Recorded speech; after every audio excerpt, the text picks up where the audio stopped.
आप सभी को जय मसीह की। आज परमेश्वर के वचन में आप सभी का स्वागत है। आज परमेश्वर अपने वचनों के द्वारा आप सबको बहुत ऐसे आशीष को दे।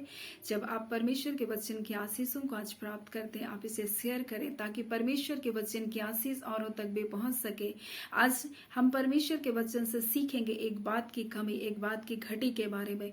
और यीशु मसीह अपने वचन में ये बता रहा है, मरकुस उसका 10वां अध्याय उसका 17 से आगे अगर हम देखेंगे तो एक धनी युवक है जो दौड़ता हुआ यीशु मसीह के पास आता है, उसको प्रणाम करता है और पूछता है, हे उत्तम गुरु, अनंत जीवन पाने के लिए मैं क्या करूं?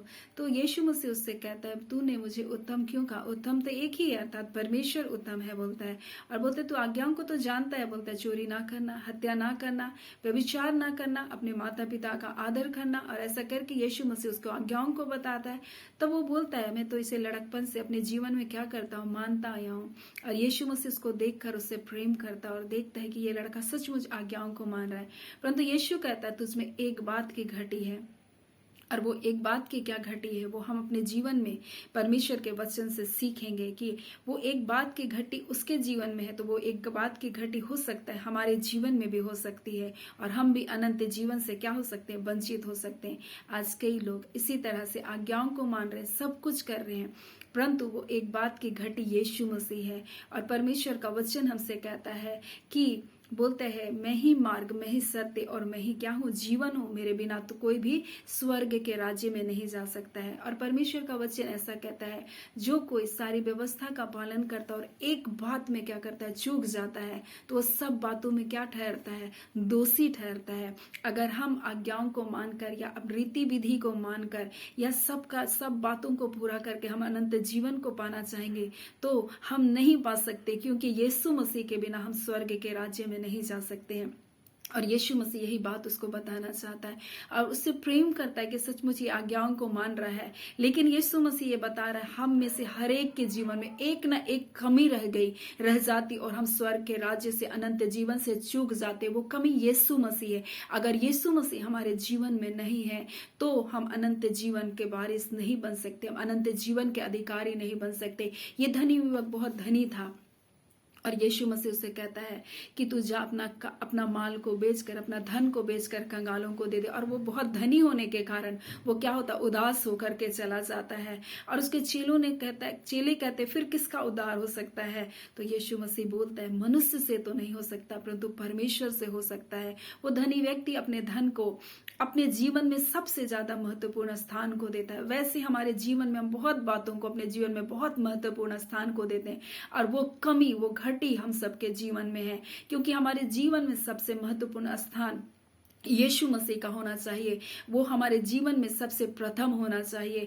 और ये कमी, ये घटी उस धनी युवक के बारे में। और परमेश्वर का वचन ऐसा कहता है, जो कोई भलाई करना जानता है और भलाई नहीं करता, ये उसके लिए क्या है, पाप है। और याकूब में इस प्रकार से कहता है उसका वचन, जो पक्षपात करता है या उसके लिए क्या है, पाप है। वैसे हम कितने तरह के पाप और कितने तरह के बुराई करते हैं, लेकिन हमें अनंत जीवन जाने के लिए हम सिर्फ आज्ञा को पालन कर रहे हैं या हम भलाई के काम को कर रहे हैं या हम सब कुछ कर रहे हैं, परंतु यीशु मसीह हमारे जीवन में नहीं है तो हम कभी भी अनंत जीवन के वारिस नहीं हो सकते। क्योंकि प्रेरितों के काम 4 उसका 12 में इस प्रकार से कहता है, किसी दूसरे के द्वारा उद्धार नहीं, क्योंकि स्वर्ग के नीचे और मनुष्य के बीच में कोई दूसरा नाम नहीं दिया गया जिसके द्वारा हम उद्धार पा सके। और यीशु नाम ही वो नाम है जिसके द्वारा हम उद्धार पा सकते हैं, जिसके द्वारा हम मुक्ति को पा सकते हैं, पापों की क्षमा को पा सकते हैं। क्योंकि पापी स्वर्ग के राज्य में प्रवेश नहीं कर सकता और हमें पाप के क्षमा की जरूरत है। हमारे जीवन में कमी है, हमारे जीवन में अगर यीशु मसीह नहीं है तो हमारे जीवन में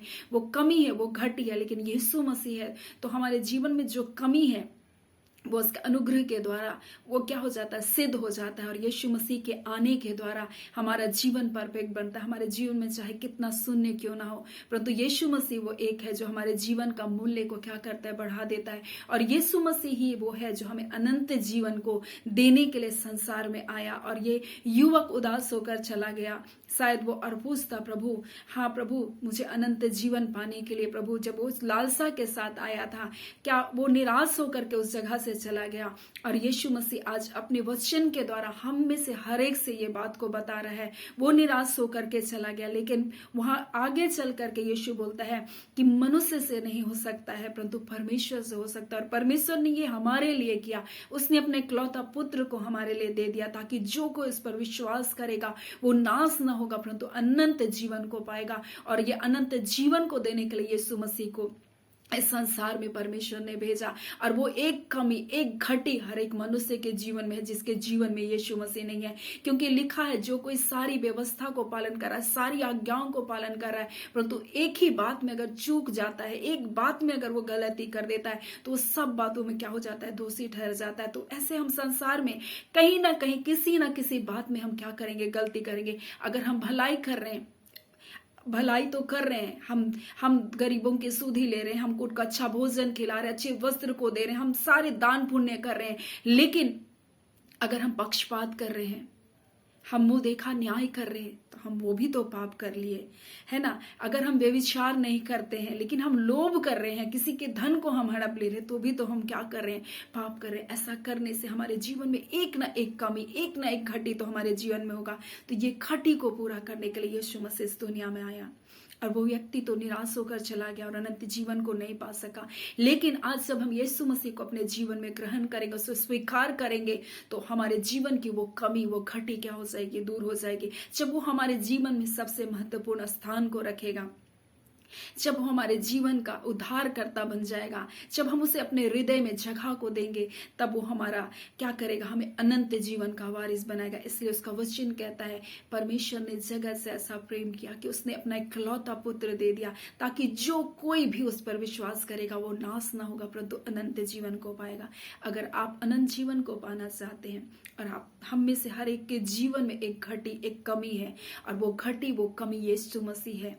अगर वो हमारे जीवन में है तो कमी है, वो घटी क्या हो जाती है, पूर्ण हो जाती है, और हम क्या करते हैं, मसीह के द्वारा सिद्ध बन जाते हैं। परमेश्वर आज अपने वचनों के द्वारा आप सबको बहुत ऐसे आशीष को दे। आइए हम प्रार्थना को करेंगे।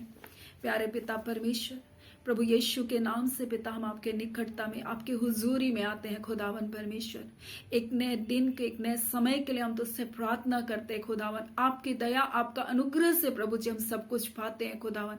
हाँ खुदावन परमेश्वर पिता, अपने इकलौता पुत्र को दिया ताकि हमारे जीवन को, उस एक कमी को, एक घटी को प्रभु जो हमें अनंत जीवन में जाने से रोक रही थी, प्रभु जी उस कमी को अपने बेटे यीशु मसीह के द्वारा आपने पूरा किया पिता। जब आपका बेटा यीशु मसीह हमारे जीवन का उद्धार करता, मुक्तिदाता है खुदावन, हम आज आपसे प्रार्थना करते प्रभु जी। आज अपने वचन के द्वारा आपने बोला और बातचीत की अपने लोगों से प्रभु जी। हाँ खुदावन परमेश्वर पिता, हम प्रार्थना करते खुदावन परमेश्वर, आज प्रभु जी हर एक भलाई प्रभु यीशु के नाम से इनके जीवन में आने पाए प्रभु। आपके अद्भुत शांति के हृदय को छूने पाए प्रभु। हर प्रकार का अंधकार का कार्य जो इनके जीवन को प्रभु नीचे की ओर लेकर जा रहा, आपका अनुग्रह का हाथ प्रभु ने खींच करके निकालने पाए प्रभु। हर वो दलदल से, हर वो कीस से परमेश्वर, बुराई से प्रभु, अंधकार के कार्य से प्रभु जी आपका धर्म मैदान हाथ इन्हें खींच करके निकालने पाए प्रभु। और खुदावन परमेश्वर पिता प्रभु, आप अपने बच्चों को चट्टान पर रखिए प्रभु जी। आप अपने बच्चों को चट्टान पर खड़ा कीजिए परमेश्वर पिता। अंधकार की सारी युक्ति, सारी योजनाएं जो आपके चुनिंदा लोगों को, आपके बच्चों के विरुद्ध बनाई गई प्रभु,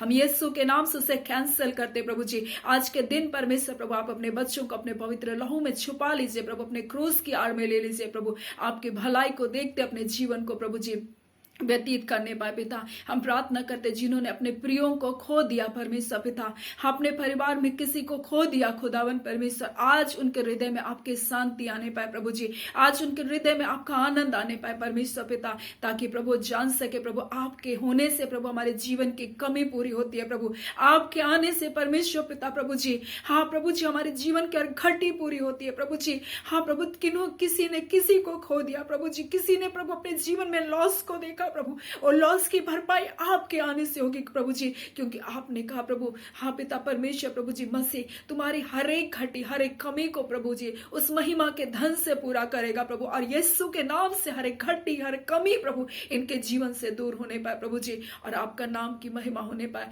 पिता। आज के दिन को प्रभु, आपके बच्चों को प्रभु हम आशीष को देते प्रभु, हम ब्लेसिंग को खोलते इनके जीवन के लिए प्रभु, यीशु के नाम से प्रभु जी। हर एक आशीष प्रभु, आत्मिक आशीष, आर्थिक आशीष और भौतिक आशीष इनके जीवन के लिए खुलने पाए और आपके नाम की बड़ी महिमा होने पाए। आपका सामर्थ इनके जीवन को छूने पाए प्रभु जी। आपको बहाल करें इनके जीवन को प्रभु जी और अपनी उपस्थिति में लिए चले प्रभु। प्रार्थना हम यीशु के नाम से मांगते पिता, दया सुन लीजिए, अनुग्रह से ग्रहण कर लीजिएगा। आमीन। परमेश्वर पिता आप सबको बहुत ऐसे आशीष को दे। आमीन।